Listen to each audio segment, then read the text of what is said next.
ये पुस्तक है आओ जैन धर्म को जाने। इसके लेखक है प्रवीण चंद जैन M.A. शास्त्री। ये कहाँ से प्रकाशित है? आओ जैन धर्म को जाने। लेखक है प्रवीण चंद्र जैन M.A. शास्त्री, जम्बूदीप, हस्तिनापुर। प्रकाशक है श्रीमती सुनीता जैन, जम्बूदीप, हस्तिनापुर, मेरठ में, उत्तर प्रदेश।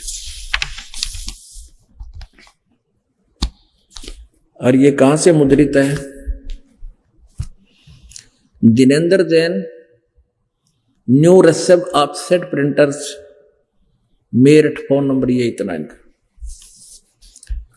इस पे आपको दिखाते हैं 293 पे चलते हैं। विशेष प्रकरण, श्री महावीर भगवान के अन्य कौन कौन से नाम हैं? उत्तर, 5 नाम हैं, वीर, अतिवीर, सन्मति, महावीर एवं वर्धमान। अच्छा, यह प्रश्न है कि श्री महावीर भगवान के जीवन का कथन कहां से प्रारंभ होता है? उत्तर, पुरुरवा नामक भील की पर्याय से, यानी भील तकते न बेराग का पता नहीं, भील था वहां से शुरू हुआ। पूर्वा भील कौन था, उसने क्या किया? ये पुष्कलावती देश की पुंडरी कीणी नगरी में एक भीलों का राजा था। उसने सागर सेन मुनि से मधुमास मधु का त्याग व्रत लिया था, जिससे जीवन पर्यंत पालन किया। श्री महावीर भगवान का जीव पूर्वा झील की पर्याय से कहा गया। पहले सौधर्म स्वर्ग में एक सागर की आयु वाला देव हुआ, और फिर कहाँ आया? भरत चक्रवर्ती की रानी यानी ऋषभ देव के पुत्र भरत की पत्नी अनंतमती से मारीची नामक ज्येष्ठ पुत्र हुआ। इस मारीची ने ऋषभ देव जी से नाम लिया था सबसे पहले। ये पहला चेला था, और इस युग आगे चलकर महावीर जैन हुई ये आत्मा। तो वेदोनुसार साधना करने वाले, ब्रह्म की साधना करने वाले के साथ के बीती। ब्रह्म स्वर्ग में देव गया हुआ, मारीची का शरीर छोड़ गए। फिर कहाँ गया? अयोध्या नगरी में कपिल ब्राह्मण की काली स्त्री से जटिल नामक पुत्र हुआ। ये गणाना बताओ, यहां देखेंगे और सारा तोड़ पाट जाएगा। 295 पृष्ठ पे आओ जैन धर्म को जाने। महेंद्र स्वर्ग में देव हुआ। महेंद्र स्वर्ग से महावीर भगवान का जीव कहाँ गया? वो मारीची वाला। इतर निगोद में एक सागर की आयु वाला निगोदिया जीव बना। निगोद से निकलकर श्री महावीर भगवान का जीव कहाँ गया? अनेक भव शरीर धारण किए दो इस प्रकार है। 1000 वर्ष के भाव, आक वृक्ष के भाव शरीर, आक जीवन। 80,000 सीप के भाव, 20,000 नीम के वृक्ष के भाव, 90,000 बार केल वृक्ष के भाव, 3,000 बार चंदन वृक्ष के भाव, और 5 करोड़ बार कनेर वृक्ष के भाव, 60,000 बार वैश्या के भाव, 5 करोड़ बार शिकारी के भाव, शिकारी बिना, 20 करोड़ बार हाथी के भाव, 60 करोड़ बार गधे के भाव। अब गधा तो पुण्यात्माओं एक गधे का तो एक का जीवन बतेरा, सारे ठाठ पाठ खत्म हो जाते इसमें। और 30 करोड़ बार कुत्ता, ओ तेरा गजब भैया, हे भगवान। 30 करोड़ बार कुत्ता बना, 60 करोड़ बार नपुंसक, 20 करोड़ बार स्त्री, 90 लाख बार धोबी, और 8 करोड़ बार घोड़ा, 20 करोड़ बार बिल्ली, और 60 लाख बार गर्भपात किसे मरण, और केवल 80 लाख बार देव पर्याय को प्राप्त हुआ। 80 लाख बार तो देवता बना, और ये देखो 60 करोड़ बार गधा ते कब बतेरा बने हुआ। आग लगे से स्वर्ग के देवता के पद को। और 30 करोड़ बार कुत्ता, सिर में कीड़े पड़े, खाज लाग जा धके खाता अंडे, ये तो एक का जीवन जुल्म कर दे, फिर के फूका इस 80 लाख बार के देव शरीर को। पुण्यात्माओं, आगे क्या हुआ? वो फिर उपरोक्त भाव प्राप्त करने के बाद श्री महावीर भगवान ने, और फिर भी भगवान महावीर जी पर्याप्त किस प्रिया को प्राप्त किया? राज ग्रह नगर में सथावर नामक ब्राह्मण हुआ, आगे बतावेंगे। फिर 7वें नरक में गया। ओए होए, 7वें नरक से कहाँ गया? सिंहगिरी पर्वत पर सिंह हुआ और पुनः फिर प्रथम नरक में गया। ओए होए, प्रथम नरक से निकलकर श्री भगवान महावीर का जीव कहाँ गया? आगे फिर हिमवान पर्वत शिखर पर सिंह हुआ, ऐसा हुआ, फिर स्वर्ग में देव हुआ, फिर क्या हुआ? फिर जम्बू, फिर नंद का जीव आगे किस पर्याय में गया? सहस्र स्वर्ग से श्री महावीर भगवान का जीव किस पर्याय को में गया? जम्बू द्वीप के छतरपुर नगर में नंदीवर्धन राजा की वीरमती रानी से नंद नामक पुत्र हुआ। नंद का जीव आगे कहाँ गया? पुष्पोत्तर विमान में देव हुआ। तदनंतर 24 में तीर्थ कर श्री महावीर भगवान हुआ। भगवान ये भी भगवान हुआ रे। आगे इस महावीर भगवान ने क्या करा? श्री महावीर भगवान के जीव ने कितने पाखंड मत चलाए? उत्तर दिया 363 पाखंड मत चलाए। हे भगवान, हे परमात्मा। अब यह जो पुस्तक है जैनियों द्वारा लिखी हुई है, और हमारा जी जागरण पे ये सत्संग सलाह करता है। जैनी भी दिख गए, क्यों दिखाओ सो इसने, और यो बंद करवा दिया। अब ये बंद थोड़ा होगा, ये तो विस्फोट होने वाला है। जो बंद कराए काम चल रहा है। अब ये इन्होंने लिख रखा, दास तो पढ़ के सुनावा है, ये निर्णय देता है कि ये साधनाएं ठीक नहीं है। चलो अभी तक हमें पता नहीं, तो हम तो इन तभी घटिया करा करते। अब जब ऋषभ देव जी से सीधा नाम प्राप्त, वेदों अनुसार साधना करते हुए उस मारीची वाले जीव के साथ की केद रुकती हुई उसकी, और आगे महावीर जैन बाद में बनायो वही आत्मा, और उसने 363 पाखंड मत अपने मनमुखी बातें ज्ञान सुना दिया। तो इनकी साधना करके महावीर जी की आज्ञा की दुरुक्ति हुई होगी, इससे भी भयंकर।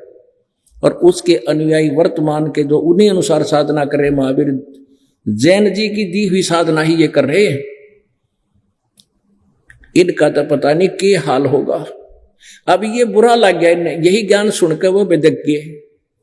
अब दास का कहने का उद्देश्य ये है कि वो साधनाएं जो हम करते थे उससे ये प्रतिफल मिला, और यही गीता जी अध्याय नंबर 7 के श्लोक नंबर 18 का सारांश है कि ये अच्छी आत्माएं परमात्मा के लिए घर त्याग कर चले गए। महावीर जी, मारीची जी, ऋषभ देव जी, और भी महापुरुष बहुत से, गोपीचंद भर्तृहरि जी। लेकिन सत साधना ना मिलने से, पूर्ण संत ना मिलने से यह दुर्गति मिटी नहीं, जन्म मरण का रोग कटा नहीं। कहते हैं सतगुर बिन काहू न पाया ज्ञाना, जो थो था बुछड़े किसाना। गुरु बिन वेद पढ़े जो प्राणी, समझे न सार रहे अज्ञानी। जग सारा रोग यारे, जिन सतगुरु वेद न जाण्या। जग सारा रोग यारे। और परमात्मा कहते हैं कि सार शब्द सर जीवन बूटी, और घिस घिस अंग लगावे। कहे कबीर तुम सत्कर मानो, थारा जन्म मरण मिट जावे। तो वो साधना क्यों ना करें, या दुर्गति ना हो। इतना सा उद्देश्य है दास का कि जब तक हमें ज्ञान नहीं था तुम इस घिसी पेटी साधना में लगे रहे थे, कर रहे थे। और अब हमें पता लग गया है, तो क्यों ना इस सत साधना को करें। आपने देख लिया, ना ब्रह्मा जी को ज्ञान, ना विष्णु जी को ज्ञान, ना शिव जी को वेदों का ज्ञान, ना दुर्गा को कंप्लीट ज्ञान, ना सतयुग के ब्राह्मण ज्ञान, नहीं तो वर्तमान के कलयुगों के ब्राह्मण की आपने सुने ली कथा के जो सतयुग त्रेता द्वापर में जो राक्षस हुआ करते, वो आज के ब्राह्मण हैं। परमेश्वर कबीर जी के साथ जो अत्याचार करवाए इन लोगों ने, हिंदुओं के गुरु ब्राह्मणों ने, मुसलमानों के पीर काजी और मुल्लाओं ने, ये राक्षस ही करा सकते हैं। जो हमारे साइसदास के साथ क्रोथा कांड करवाया, ये राक्षस ही करवा सकते हैं। तो अब ये आचार्य लोग जो हैं, आचार्य कहो, गुरु कहो, चाहे ब्राह्मण कहो, क्योंकि जो मार्गदर्शन करते हैं उन्हीं के, वही मिसगाइड किया करते हैं कि उनकी रोजी रोटी समाप्त ना हो जाए। तो ये राक्षस लोग ही कराया करते हैं ऐसे दुष्कर्म। तो परमात्मा और वही हमारे पुराण सिद्ध कर रहे हैं कि अवर्तमान के जो गुरु बने हुए ये तो राक्षस हैं। वो राक्षस जो सतयुग में राक्षस माने जाते थे, आज के ब्राह्मण हैं, गुरु हैं। तो जो आज का प्रसंग था कि और बात तेरे काम न आवे, संतों शरण लाग रे, के सोवे गफलत में बंदे, जाग जाग नर जाग रे, जाग जाग नर जाग रे। हम जो साधना ना कर रहे थे वो तो कति सो रहे थे, और जो कर रहे वो शास्त्र विरुद्ध कर रहे थे, वो भी हमारी माया की वो भांग पी रखी थी। परमात्मा कहते हैं कबीर ये माया अटपटी सब गट आन अड़ी, और किस किस ने समझाऊं या कुआ भांग पड़ी। निरंजन धन तेरा दरबार, निरंजन धन तेरा दरबार, जहां पर तनिक न न्याय विचार। भाई वैसा ओढ़ है मुल मुल खासा, गलमोतियों के आर। वैसा ओढ़ है मुल मुल खासा, गलमोतियों के हार। पतिभरता को मिले न खादी, ये सूखा नरस आहार। निरंजन धन तेरा दरबार, निरंजन धन तेरा दरबार, जहां पर तनिक न न्याय विचार। पाखंडी की पूजा जग में, ये जैनी नंगे अंडे शर्म भी ना आती ने, इनके पास पास अनुयायी घूमते हैं सड़कों पर, शर्म नहीं आती, पशु तो बदतर जीवन इनका। पाखंडी की पूजा जग में, संत को कहें लबाड़े। इन पाखंडी की पूजा जग में, संत को कहें लबाड़। अज्ञानी को परम विवेकी, ज्ञानी को मूड गंवारे। निरंजन धन तेरा दरबार, निरंजन धन तेरा दरबार, जहां पर तनिक न न्याय विचार। कह कबीर सुनो भाई साधो, यहां सब उल्टा व्यवहार। कहे कबीर सुनो भाई साधो, यहां सब उल्टा व्यवहार। सच्चों को तो ये झूठा बतावे, इन झूठों का एतबार। निरंजन धन तेरा दरबार, निरंजन धन तेरा दरबार, जहां पर तनिक न न्याय विचार। परमात्मा क्या करते रहे, मैं जो बता रहा हूं आप जी को, इन ब्रह्मा विष्णु महेश की सती थी, लेकिन ये गुरु लोग ब्राह्मण लोग आप जी को भ्रमित कर रहे हैं। मुझे तो कहें लबाड़ है, मुंह फटा है, पता नहीं क्या क्या बकवाद कर रहा है ब्रह्मा विष्णु महेश के बारे में। और आज वही सदग्रंथ हमारे प्रमाणित कर रहे हैं ब्रह्मा विष्णु महेश की सती थी। तो परमात्मा कहते थे कह कबीर सुनो भाई साधो, या सब उल्टा व्यवहार। सच्चे को तो ये झूठा बतावे, इन झूठों का एतबार। निरंजन धन तेरा दरबार, निरंजन धन तेरा दरबार। सत साहिब परमपिता परमात्मा, सारी सृष्टि के रचनहार, कुल मालिक कबीर परमेश्वर जी की असीम कृपा से आप जी सत्संग में पहुंचे।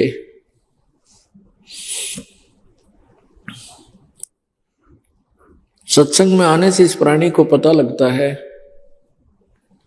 कि मानव जीवन हमें किस उद्देश्य से प्राप्त हुआ था।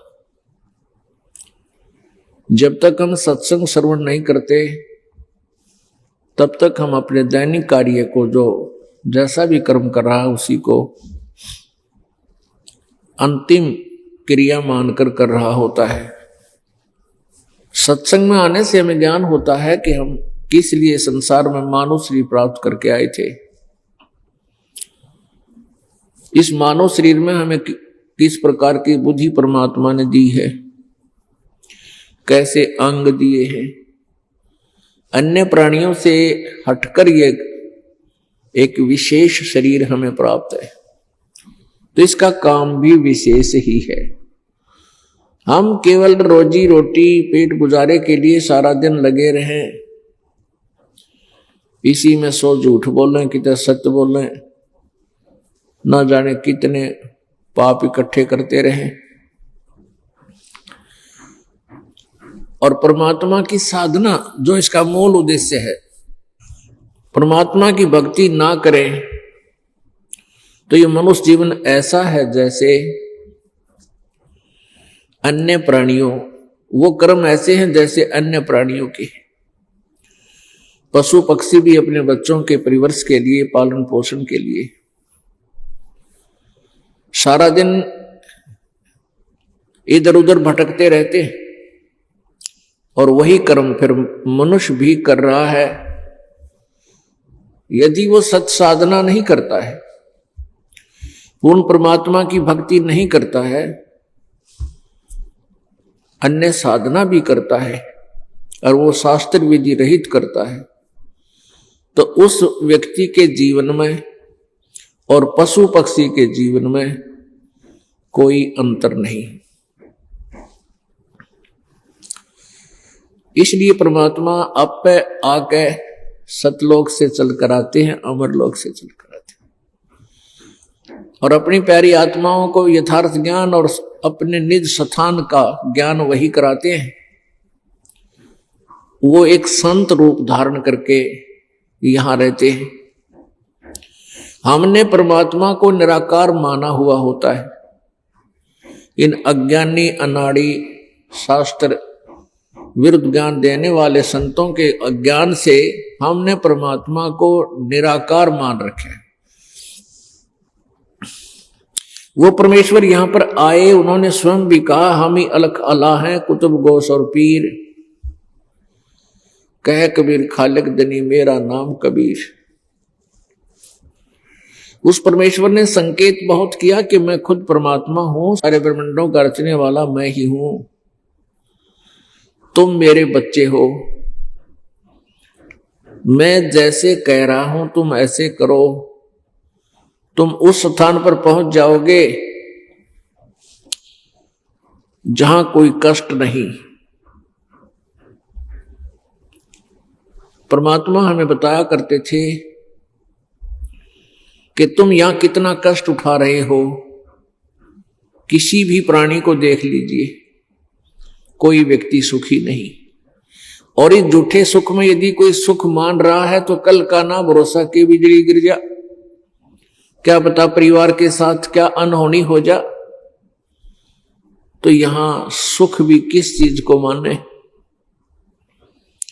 नानक साहब जी ने कहा कि ना जाने काल की कर डारे, किस विध ढल जा पासावे, और जिन्हां ते सरते मौत खुड़क दी उन्हां नू केड़ा हासावे। नानक साहब जी के पास भक्त श्रद्धालु गए, उन्होंने कहा कि हे महाराज जी, आप हमेशा खोए खोए से रहते हो, जैसे आपको कोई बहुत बड़ी चिंता सता रही हो। आपको हमने कभी मुस्कुराते हंसते हुए नहीं देखा। नानक साहब जी ने कहा कि भाई यहां किस वस्तु के ऊपर मैं प्रसन्न हूं, मुझे तो अपनी मौत दिखाई देती है। यह सभी को जाना है, और भक्ति ठीक बनी नहीं तो यही भ्रम भटक जाएंगे। इसलिए मुझे हंसी नहीं आती, मुझे मुस्कुराहट नहीं आती। ना जाने ये काल, ये यहाँ का भगवान के जुल्म कर दे किस प्राणी के ऊपर, कब कर दे। 26 जनवरी सन 2000 भारतवर्ष में गणतंत्र दिवस का दिन खुशी से मनाया जा रहा था। उधर गुजरात के अंदर ये काल अपना कहर मचा रहा था। भूकंप आ गया और जो कोठियां बनाने में सारा जीवन जिन व्यक्तियों ने लगाया था, उन्हीं कोठियों में वो सभी पूरा परिवार का परिवार मृत्यु को प्राप्त हुआ। लाखों की संख्या में कहां तो खुशी मना रहे थे, टेलीविजन के आसपास मंडरा रहे थे, बैठे थे। कोई राष्ट्रीय गान गा रहा था, कोई नाच रहा था, कोई कूद रहा था, कोई स्कीम बना रहा था शादी और ब्याह की। और 1 सेकंड में इस काल ने के जुल्म कर दिया। भूकंप आया, पूरा क्षेत्र जमीन में धंस गया। अब सारे राष्ट्र में शोक व्याप्त हुआ।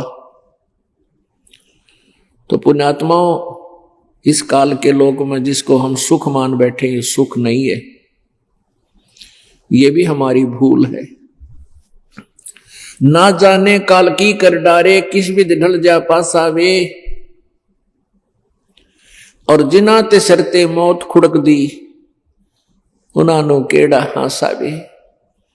यहां किसी को ये तो पता है नहीं कब के हो जाए, लेकिन हमने, हमारे अंदर ये त्रिगुणमयी माया का नशा है।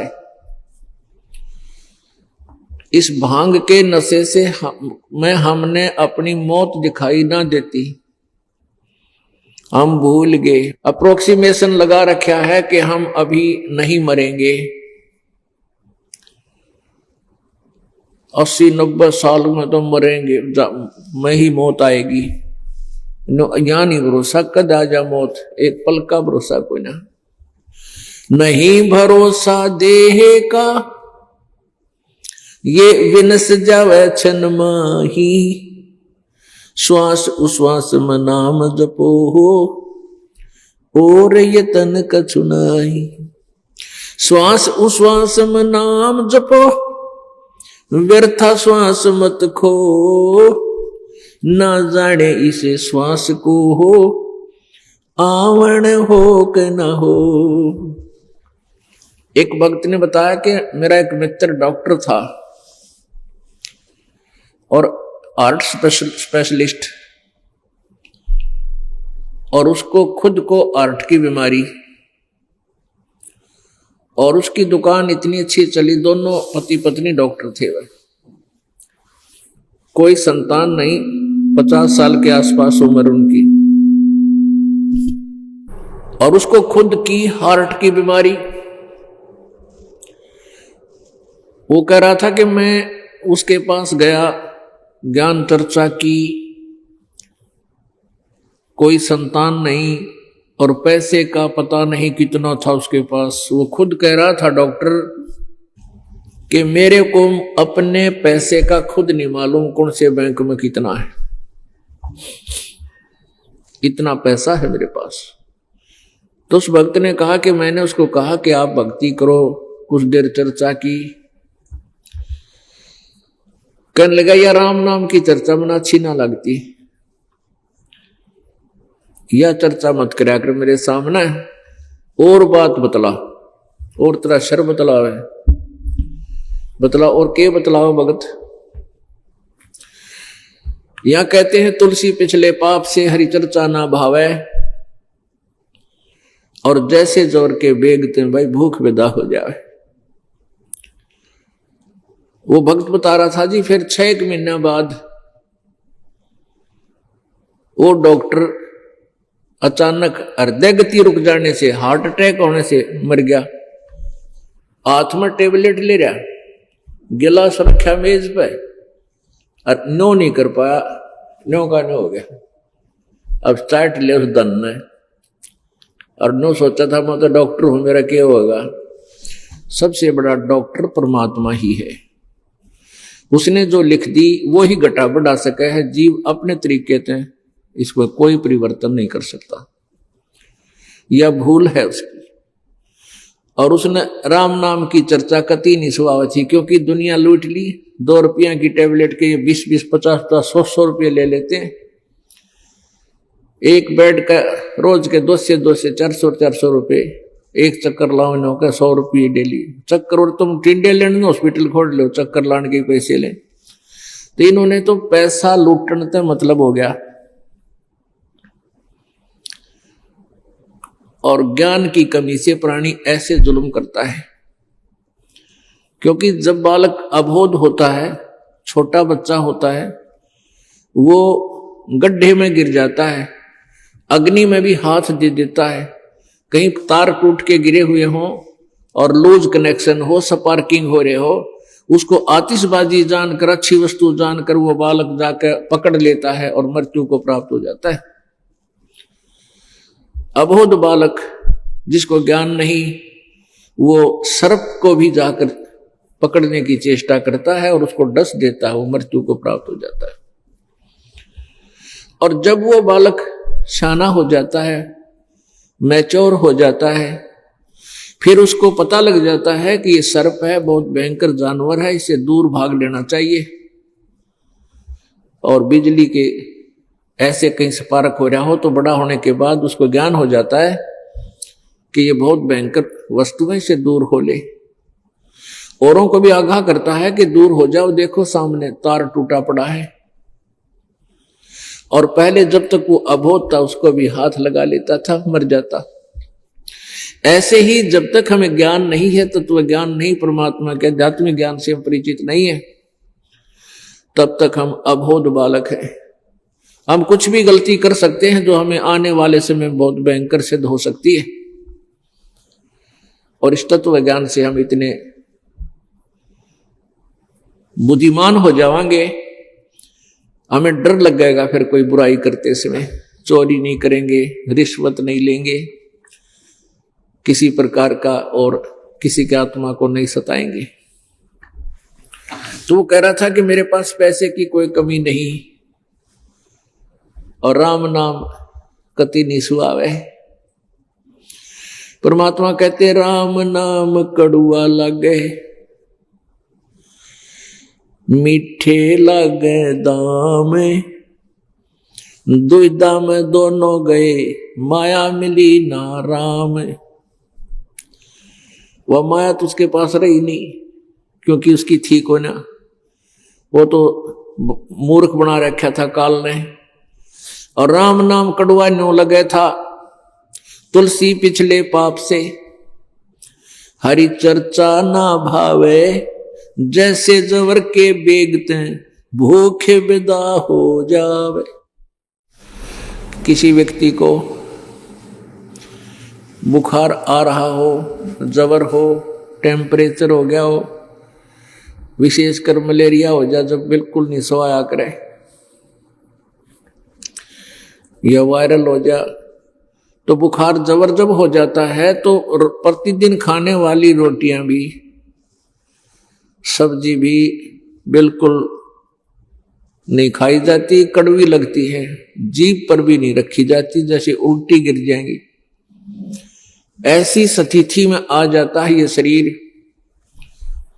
अब वो प्रतिदिन आहार करने वाली वस्तु, पदार्थ, जो काजू किस्म सेब संतरे, ये भी उस जबरग्रस्त प्राणी को कड़वे लगते हैं।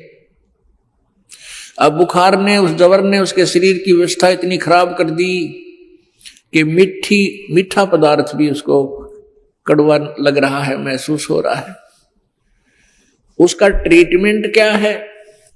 अब उस बुखार को समाप्त करने का ट्रीटमेंट क्या है, उपचार क्या है? कड़वी टेबलेट ही खानी पड़ेगी, कुनीन, और मन ना चाहे तो भी खानी पड़ेंगी, फांके मारने पड़ेंगे। फिर वो बुखार उतरेगा, जबर कम होगा, धीरे धीरे आहार भी फिर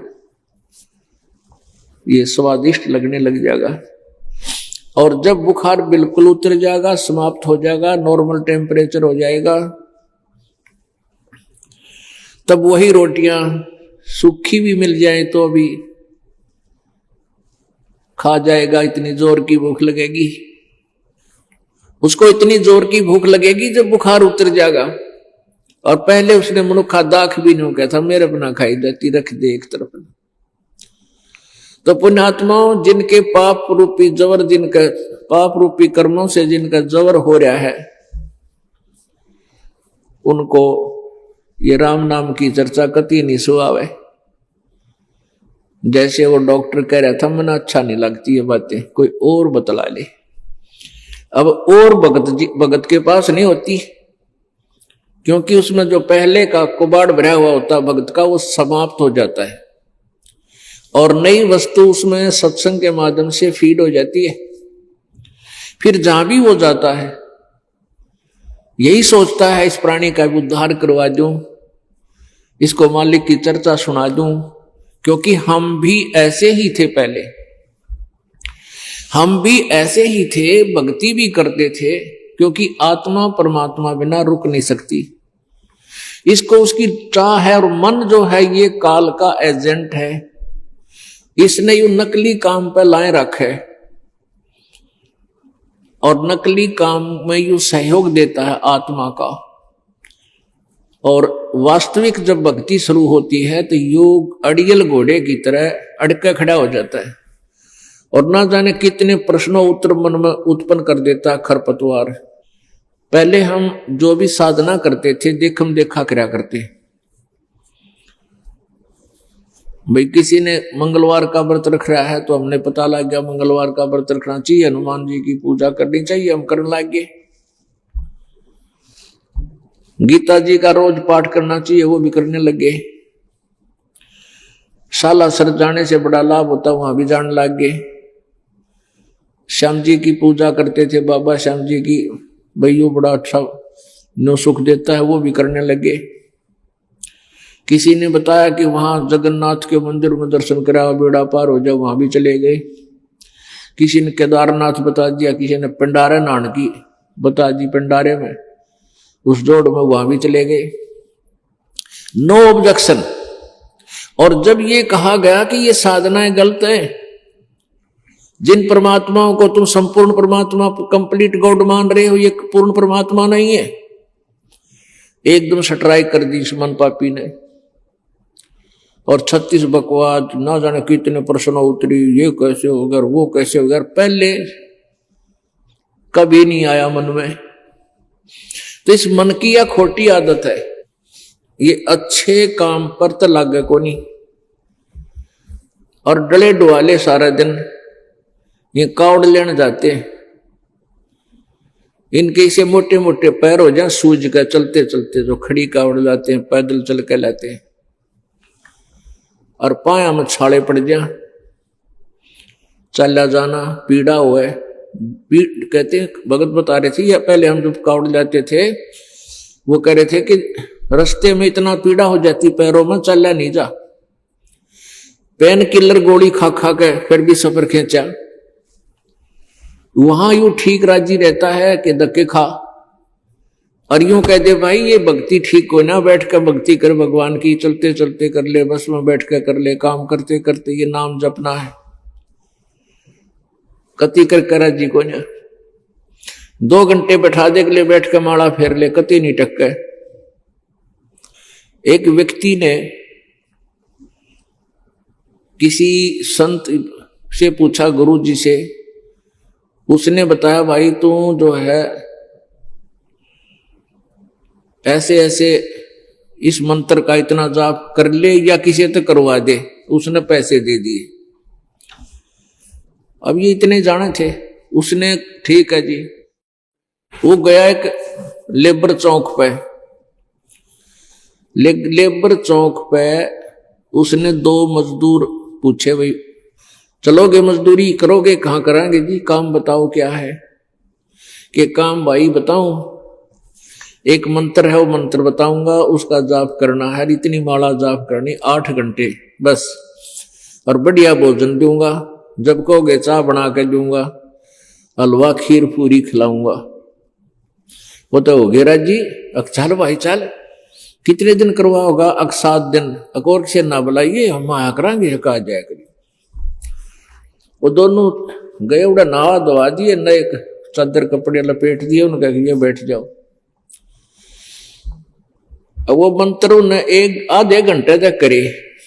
वो माला जाता देखे 1 घंटा आधा घंटा ना, दोनों उठ कर चाल पड़े। न बोला रहा क्या बात होगी? ना भाई मारा बस का कोई नहीं, 8 घंटे क्यों कर पूरे होंगे। उड़ा डले डाढ़ हुए, फिर उल्टे लेबर चौक पे जा खड़े हुए, सारा दिन वो मसाला डोया सिर पे, वो कर लिया, लेकिन वहां ना बैठा गया। तो इस मन की खोटी आदत है। तो ये जो साधना आपको बताई गई है बिल्कुल आरामदायक है, यही हमारे सदग्रंथों में प्रमाण है। जैसे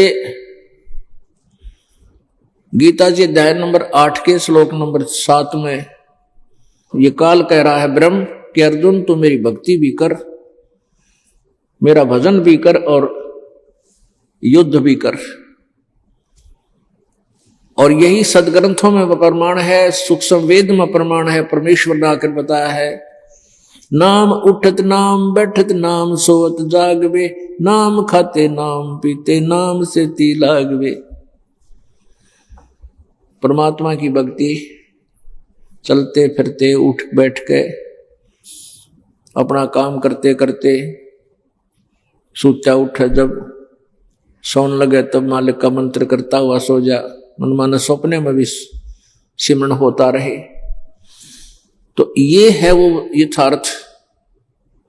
जैसे यजुर्वेद अध्याय नंबर 40 के मंत्र नंबर 15 में कहा कि ओम नाम का जाप, ओम करतु समर किलबे समर करतुम समर। ओम नाम के जाप को काम करते करते सिमरण करो, विशेष कसक के साथ श्रद्धा के साथ सिमरण करो, और मनुष्य जीवन का मूल कर्तव्य जानकर सिमरण करो। यानी जिस भी इष्ट की आप साधना करते हो, नियम एक जैसे ही है। जैसे बच्चा खिलाड़ी है, वो जिला स्तर पर खेलता है तो भी उसके नियम वही हैं, और स्टेट यानी राज्य स्तर पर खेलता है तो भी नियम वही है, और राष्ट्रीय स्तर पर खेलता है तो भी नियम वही है, उसी प्रकार के होते हैं। और इंटरनेशनल लेवल पर खेलता तो भी नियम वही है। तो ऐसे ही जिस भी इष्ट की तुम साधना करोगे, उस स्तर की भी साधना उनमें वही नियम है, और पूर्ण परमात्मा की साधना करोगे तो भी यही साधना के नियम है। युद्ध से कठिन काम कोई नहीं होता। और उसमें भी कहा कि अर्जुन तुम नाम ना भूलना, नाम भी सुमर, भक्ति भी कर और युद्ध भी कर। तो पुण्यात्मा हम साधनाएं गलत किया करते थे। इस मन को ये अच्छी साधना, सत साधना नहीं सुहाती, अच्छी नहीं लगती। परमात्मा चाहते हैं कि ये आत्मा स्वयं परिचित हो इस ज्ञान से, और उसके बाद फिर ये आत्मा इस मन की नहीं मानती।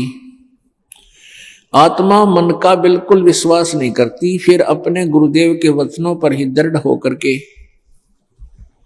अपना जीवन सफल करते हैं। परमेश्वर कबीर जी सतलोक से चलकर आए थे, वो हमारे को सत्साधना बताने के लिए, और वो परमात्मा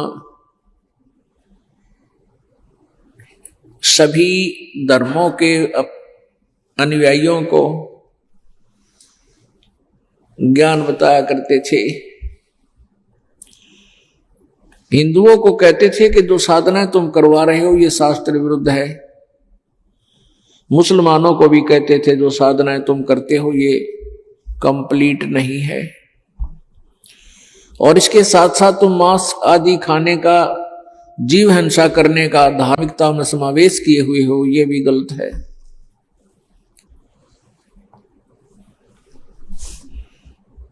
वो परमात्मा कोई और है, उसके विषय में न तो आपके हजरत मोहम्मद जी को पता था।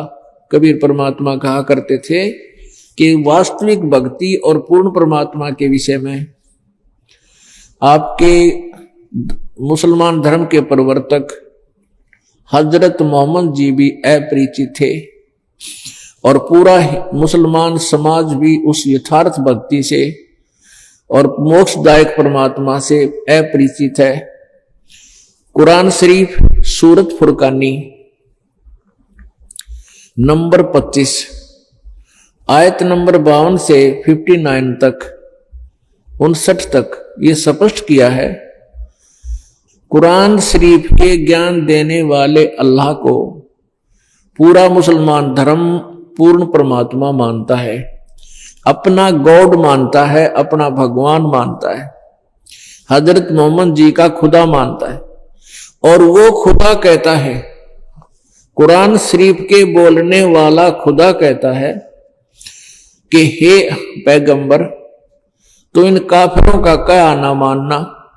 काफिर वो बताए हैं जो सत भक्ति नहीं करते, आन उपासना करते हैं।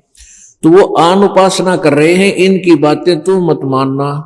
और मैं जो तुझे इस कुरान की शरीफ के अंदर दलील दे रहा हूं, मेरी इन बातों पर, तो मेरे वचनों पर विश्वास करना। और उस कबीर नामक अल्लाह से के लिए, उस कबीर अल्लाह के लिए तू संघर्ष करना, जिहाद करना। जिहाद मीन झगड़ा नहीं, कि वो नहीं मानते हैं कि कबीर गॉड है, तू भी उनकी बातों को ना मानना कि कबीर गॉड नहीं है, कबीर अल्लाह नहीं। इतनी सी बात है। फिर कहा कि ये वो परमात्मा है जिसने सभी को ये सब व्यवस्था करके दी है, सारी सृष्टि की रचना की है। और ये परमात्मा अपने भक्तों के पापों का नाश कर देता है, गुनाहों को माफ कर देता है। और ये वही परमात्मा है, ये वही परमेश्वर है जिसने 6 दिन में सृष्टि रची, 7वें दिन तख्त पर जा विराजा। और इस परमात्मा की खबर, इस परमात्मा के बारे में जानकारी किसी बाखबर से पूछ देखो। पुण्यात्माओं, परमात्मा कहा करते, सच कहूं तो जग नहीं माने, और झूठ कही ना जाई हो, और सच ना पूरा पावते ये झूठो जगपति आई हो। अब सच्ची कहूं तो जग मारन दावे, अगर मैं सच्ची कहता हूं तो मुझे मारने के लिए दौड़ते हैं, और झूठ मैं कह नहीं सकता। तो परमात्मा ने कहा कि तुम्हारा खुदा खुद कह रहा है हजरत मोहम्मद को कि कोई और पूर्ण परमात्मा है, कंप्लीट गॉड है, कबीर नामक। मुसलमान धर्म में इस कुरान शरीफ में जहां कबीर और खबीर शब्द लिखा है, उसका अर्थ इन्होंने बड़ा कर दिया। कबीर माने बड़ा। देखो, कोई भी नाम है, उसका कोई ना कोई अर्थ अवश्य निकलाएगा, कुछ भी निकाल सकते हो। तो वो उसका सीधा संकेत है कि वो कबीर नामक परमात्मा है जिसने 6 दिन में सृष्टि रची, 7वें दिन तख्त पर जा बैठे। और उसकी खबर किसी बाखबर से पूछ देखो। बाखबर माने वेल नोन तत्वदर्शी संत से पूछो। पुण्यात्माओं, अभी तक यही समस्या हल नहीं हो पा रही थी कि वो कंप्लीट गॉड है कौन, वो पूर्ण परमात्मा है कौन, और कैसा है, कहां रहता है, किसने देखा है। उसके पाने की प्रॉपर विधिवत कौन सी विधि है। तो ये इन प्रश्नों का उत्तर तो मिल जाता है, फिर मोक्ष में कोई देरी को नहीं। तो ये सब प्रश्नों का उत्तर इस दास के पास है, परमेश्वर कबीर जी द्वारा दिया गया है। मेरे सतगुरु जी गुरुदेव महाराज ने हमें मुझे बताया, और हमारे सब सदग्रंथ उसको समर्थन दे रहे हैं, इस विधि और इस परमात्मा की। अभी तक जिससे भी हम पूछा करते थे, जैसे हम विष्णु जी के उपासक थे और हमारे गुरु लोग भी विष्णु जी के उपासक थे, उनसे पूछते थे भगवान कैसे मिले, कि ध्यान लगाओ, मेडिटेशन करा करो, परमात्मा कैसा है, कोई दिखाई थोड़ा देता है। तो हम तो पहले कति ब्लाइंड फेथ था हमें, और वैसे अबोध थे। ठीक है, केवल प्रकाश देखा जा सकता है भगवान का, अंदर प्रकाश देखो। अरे विष्णु जी की मूर्ति बना रहे, श्री कृष्ण जी की पूजा करें और भगवान निराकार बताओ, फिर वो कृष्ण जी विष्णु जी को किस लिए ले रहे थे साथ में, जो वो साकार हैं, वो तो उनकी मूर्ति है। तो निराकार फिर भी हम निराकार मान्या करते, क्योंकि बिना ज्ञान के बालक की बुद्धि इतनी ही होती है। अब सब ये कंसेप्ट क्लियर होना चाहिए कि परमात्मा कैसा है।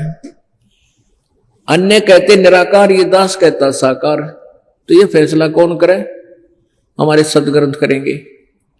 मान लीजिए किसी केस में किसी ने धारा गलत लगा दी, या ऐसी भी लगा दी, या वैसे कोई कहता है कि इस जुल्म पर, इस प्रकार के अपराध पर, एक एडवोकेट कहता है कि इस प्रकार के अपराध पर, और मान लीजिए 198 धारा लगती है संविधान की, दूसरा कहता नहीं इस पर 204 लगती है, तीसरा कहता नहीं इस पर 206 लगती है, कोई कुछ कह रहा है, यानी भिन्न भिन्न धाराएं बता रहे हैं। तो इसका फैसला कहां से होगा? संविधान करेगा, उसमें वर्णित उसकी डेफिनेशन बताएगी उस क्राइम की, और वो सबको मान्य होगा, फिर फैसला हो जाता है। इसी प्रकार हमारे सदग्रंथ, ये विधान है प्रभु का, ये कॉन्स्टिट्यूशन है उस गॉड का, और इसके अंदर जो लिखा है वो फाइनल होना चाहिए, है, मानना चाहिए। तो इन सदग्रंथों में परमात्मा साकार लिखा है। वो सह शरीर है, उसका नाम कबीर है। अब यहां थोड़ा सा हिंट देंगे, क्योंकि प्रत्येक सत्संग में श्रोता बदलते रहते हैं। कोई रात्रि में सुनता है, कोई दिन में सुनता है। काल के इस जाल में हम ऐसे फंसे हुए हैं, पूरा परिवार भी एक समय नहीं आ पाता है, कोई घर पे रह जाते हैं, कोई अगले दिन आते हैं। दास का उद्देश्य है कि प्रत्येक को परमात्मा का ये अमृत ज्ञान, यथार्थ ज्ञान रह रहकर सुनाऊं। एक तो ज्ञान यज्ञ का फल मिले, और फिर यथार्थ ज्ञान से परिचित होकर आत्मा फिर भटक नहीं सकती। और जब तक हम भ्रमित रहेंगे तो हम भक्ति कर नहीं सकते, हम भक्त भी नहीं बन सकते। गीता जी अध्याय नंबर 2 के श्लोक नंबर 53 में कहा कि अर्जुन, जब तेरी बुद्धि भिन्न भिन्न प्रकार के भ्रमित करने वाले ज्ञान से हटकर एक परमात्म तत्व के ज्ञान पर, यानी पूर्ण परमात्मा के उस तत्व ज्ञान पर स्थिर हो जाएगी, तब तो तू योग को प्राप्त होगा, तब तो तुझे साधना प्राप्त होने योग्य तू होगा, तब तो तू भक्त बनेगा, तेरी भक्ति प्रारंभ होगी। और यदि जैसे हम, कोई कहता इधर जाओ, कोई कहता इधर जाओ, इधर है हिसार, कोई कहता इधर हिसार, तो जब हम निर्णय करके सफर करेंगे तभी तो हम यात्री बनेंगे। और हम इधर चल रहे हैं, कह रहे हैं जा रहे हैं हम नरवाना को, कह रहे हैं बरवाला से हम हिसार जाना है, तो हम बरवाला के पथिक नहीं, हम हिसार नहीं जा रहे हैं, हम हिसार पंथी नहीं है, और कह रहे हिसार पंथी। तो ऐसे ही हम अपने परमेश्वर को पाने के लिए, मोक्ष मार्ग के लिए, उसी मार्ग को सिलेक्ट करना पड़ेगा जिस मार्ग से हमें मोक्ष प्राप्त हो। तो उसका निर्णय पहले करके फिर ही सफर करना चाहिए। तो आप जी के समक्ष ये सभी प्रत्यक्ष प्रमाण इसलिए किए जाते हैं कि आप जी फिर भ्रमित ना हो सके। कबीर परमेश्वर जी पहले वर्बली कहा करते थे, लेकिन इन अनाड़ी अज्ञानी गुरुओं ने, पीरों ने परमात्मा को मूर्ख बताया और जनता को उस परमात्मा तक जाने नहीं दिया, और जो चले गए उनको भी भ्रमित करते रहे, क्योंकि उस समय हम अशिक्षित थे और ये सदग्रंथ पढ़ने का आदेश किसी व्यक्ति विशेष को ही होता था, जैसे संस्कृत पढ़ने का आदेश अधिकार केवल ब्राह्मणों को ही होता था। और सभी सदग्रंथ संस्कृत भाषा के अंदर लिपिबद्ध थे। उधर से जो मुसलमान धर्म के अंदर भी शिक्षित लोग बहुत ही कम होते थे। ये काजी मुल्ला ही पढ़ा करते थे, यही आगे जैसा इन्होंने समझाया सदग्रंथों को वैसा ही आगे समझाया करते थे। आप जी ने गीता जी में देखा चौथे अध्याय के 34वें श्लोक में, उसमें कहा कि जो चौथे अध्याय के 32वें श्लोक में जिस सच्चिदानंद घन ब्रह्म की वाणी यानी उस तत्व ज्ञान के विषय में जानकारी बताई है,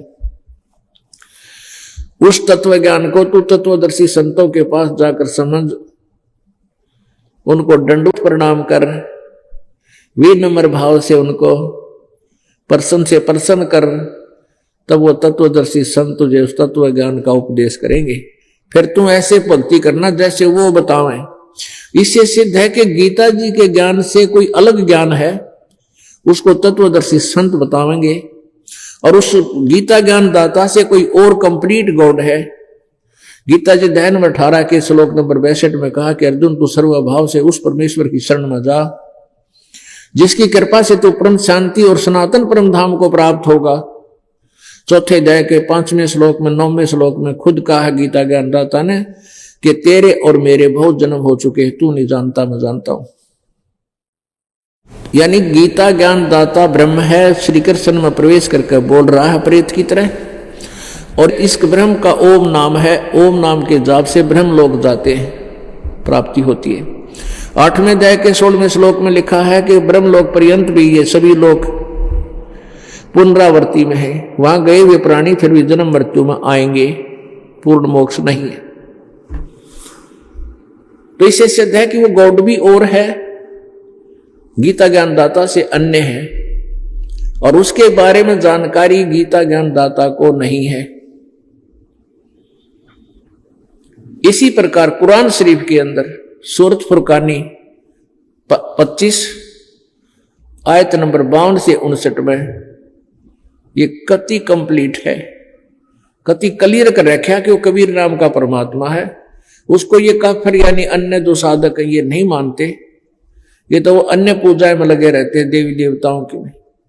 इनकी बातों में बताना, इस कबीर अल्लाह के लिए संघर्ष करना, और ये वही परमात्मा जिसने सबको ये तुम्हें जीवन दिया है, शरीर दिया है, इसने सारी सृष्टि रची है, और ये अपने भक्तों, अपने बंदों के, अपने उपासकों के पाप कर्मों से खूब परिचित है, तुम्हारे पाप का नाश भी कर देता है। ये वही परमात्मा जिसने 6 दिन में सृष्टि रची, 7वें दिन तख्त पर जा बैठा, उसकी खबर किसी बाखबर से पूछ देखो। अब पहले ये कंसेप्ट क्लियर करते हैं परमात्मा कैसा है।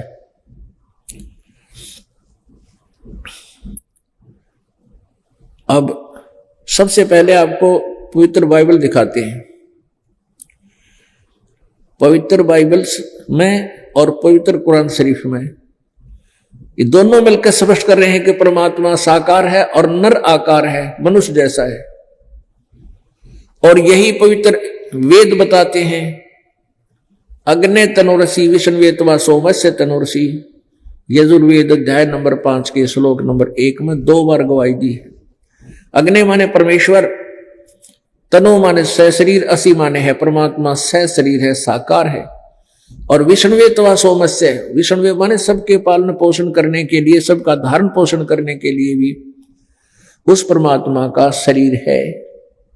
जैसे स्वामी रामानंद जी को परमात्मा मिले, 5 वर्ष के बालक जुलाहे के रूप में उनके सामने बैठे थे, फिर उनकी आत्मा को सतलोक लेकर गए, समाधि लगवाई, ऊपर जाकर देखा रामानंद जी ने कि यही परमात्मा दो रूप धारण किए हुए हैं। सचखंड के अंदर, सतलोक के अंदर ये बैठे हैं, एक बहुत बड़े विशाल तख्त के ऊपर बहुत बड़ा गुम्बज बना हुआ है सफेद, और ऊपर सफेद छतर है परमात्मा के, सिर पे मुकुट विराजमान है।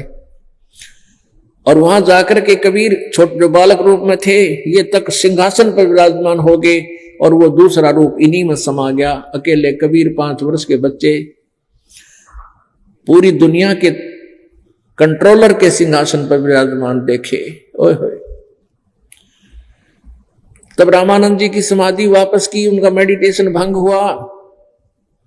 सामने फिर बैठे हैं वो 5 वर्ष के बालक, और ऊपर देखे थे वो सतलोक के अंदर सिंहासन पर वही विराजमान थे।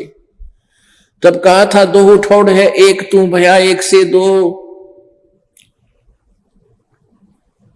और गरीबदास हम कारणे आए हो तुम मगजो। बोलत रामानंद जी सुन कबीर करतार, गरीबदास सब रूप में तू ही बोलनहार। अपने आत्माओं गीता जी अध्याय नंबर 15 के श्लोक नंबर 1 से 4 में ये वर्णन दिया है कि उल्टा लटका हुआ संसार रूपी वृक्ष है। ऊपर को जड़ है, नीचे को तीनों गुण रूपी शाखा है, रजगुण ब्रह्मा, सतगुण विष्णु, तमगुण शिव जी। और जो संत इसको सब विभाग से ही बता देगा, कौन तना किसको कहते हैं, डार किसे कहते हैं, शाखा किसे कहते हैं, पत्ते क्या है, सवेदवित, वे वेद के तात्पर्य को जानने वाला है, वो तत्वदर्शी संत है। फिर उस तत्वदर्शी संत की के मिलने के उपरांत, उससे ज्ञान समझने के पश्चात, इस अज्ञान रूपी गुत्थी को तत्व ज्ञान रूपी शस्त्र से काट के, उसके पश्चात उस परमात्मा के उस परम पद को की खोज करनी चाहिए, जहां जाने के बाद ये प्राणी फिर लौट के संसार में कभी नहीं आते, अर्थात पूर्ण मोक्ष प्राप्त करते।